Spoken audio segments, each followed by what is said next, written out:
Little Red Riding Hood. Once upon a time, in a small village beside a forest, there lived a little girl and her mother. The little girl was always seen wearing a red-hooded cloak and came to be known as Little Red Riding Hood. The clock was a gift from her beloved grandmother, who lived in a cozy cottage in the woods. One day, Little Red Riding Hood's mother asked her to do a very special task. Grandmother had recently fallen ill, and it was up to Little Red Riding Hood to bring her a basket of food her mother had prepared. "Whatever you do, don't stray from the right path," warned her mother. "And no matter what happens, don't talk to strangers along the way."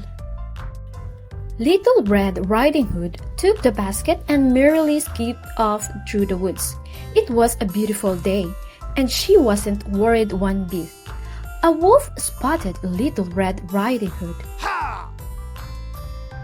He thought she looked quite tasty, but didn't dare pounce on her as there were woodcutters nearby. "Where are you off to in such a hurry, little girl?" asked the prying wolf. Little Red Riding Hood peered at the wolf. "He seems harmless enough," she thought. "I'm bringing this basket of food to my sick grandma. She lives all alone in a cozy cottage in the woods," she replied. The wolf seized his opportunity. "I know just the cottage," he replied. "I also know a shortcut that you can take. Just follow the path over there." Little Red Riding Hood thought that was certainly a helpful tip. "How kind of you, Mr. Wolf," said Little Red Riding Hood. "Thanks for the help."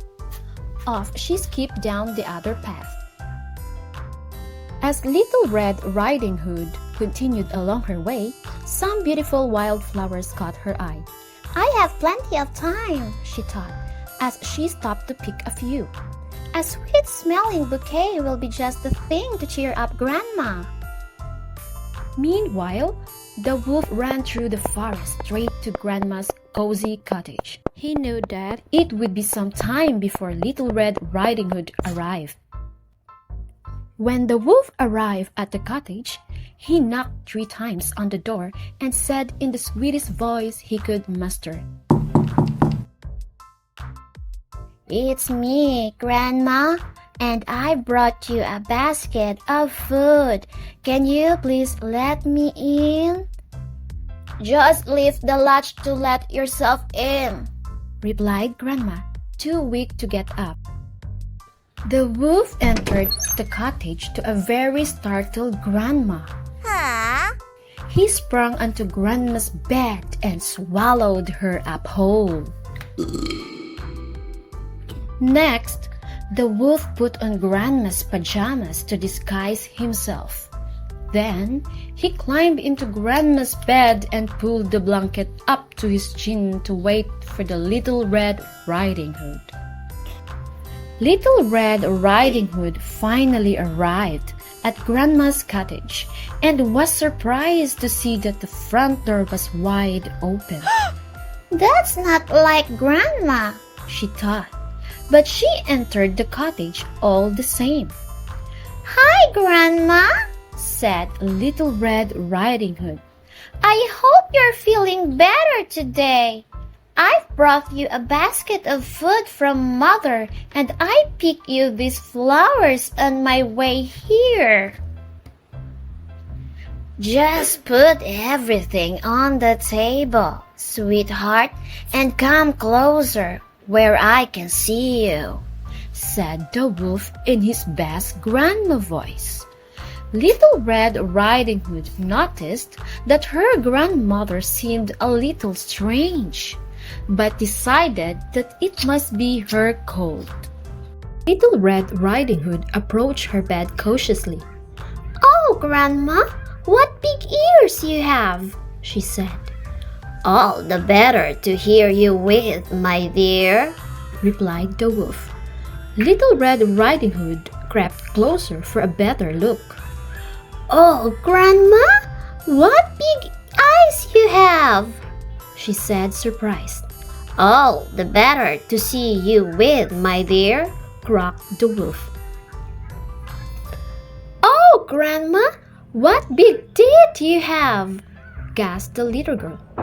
All the better to eat you up with, growled the wolf.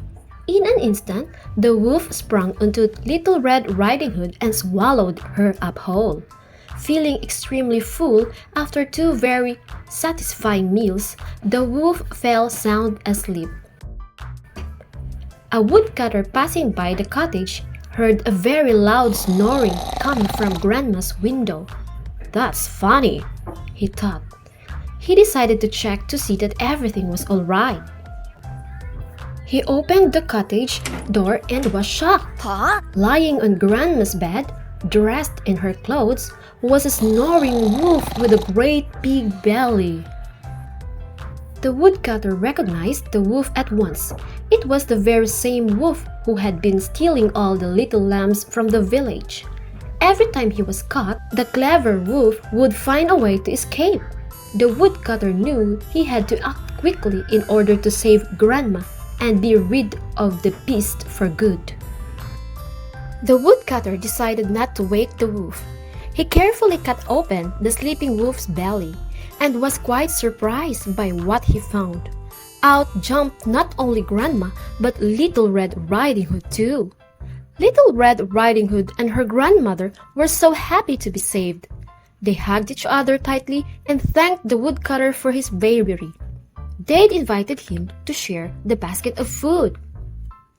I'll certainly think twice about talking to strangers from now on, Little Red Riding Hood thought to herself. They all lived happily ever after, and the wolf never bothered anyone, never again.